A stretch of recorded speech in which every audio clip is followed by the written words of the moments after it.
So what does it have to do with us? What do you mean? This whole thing that you were explaining about the universe and physics and language? Language, and well, are you talking about for our personal day-to-day lives? Yes. Of language? Well, I mean, it's very hard to take these great, lofty, abstract ideas and apply them to day-to-day, but I suppose if you're asking, day-to-day is that language it creates, and grammar creates, and all the different tools of speech create in every way possible. And it may be that reality is malleable, and circumstances can be malleable. Just like malleable, it can be moved around, it can be fluid, and actually words are an incredible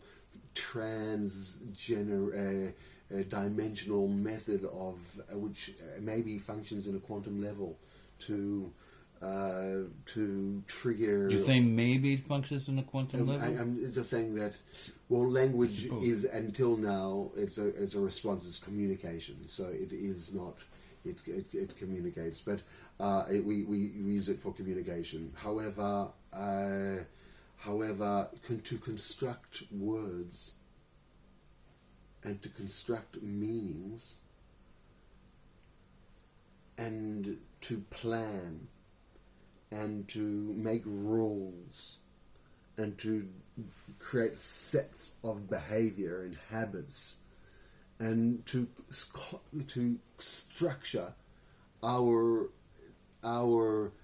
mythio-linguistic, our lives, basically our psyches, in a way in accordance with our imagination or our vision, it is like directing a bow.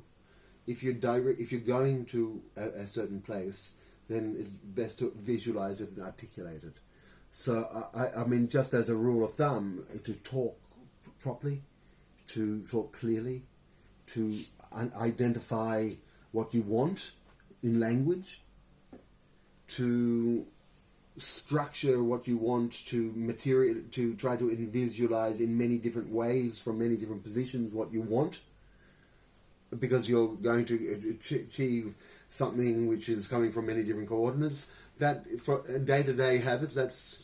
But isn't the language with us from the very beginning? So is it a new discovery about language? No, it's not. It's an old discovery. It's an old discovery, of course. It's an old discovery, but in fact, it's said in the great books that that the reality is created through the word, and God said, "Let there be light," and in the beginning there was a word in the New Testament. So the word it is very clear from scholars. What is surprising is that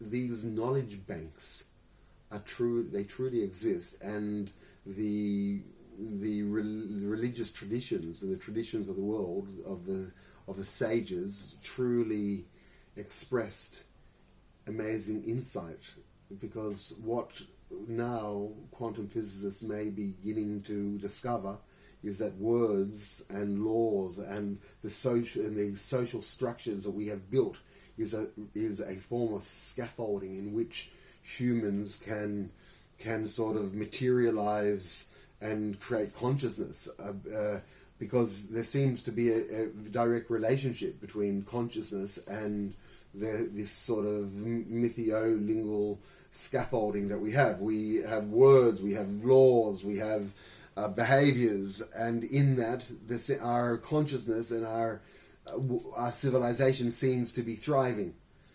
It's part of it. It's part of a bigger debate. I don't expect to be so. I don't expect that I can be so clear. I'm sure there's many different views on it.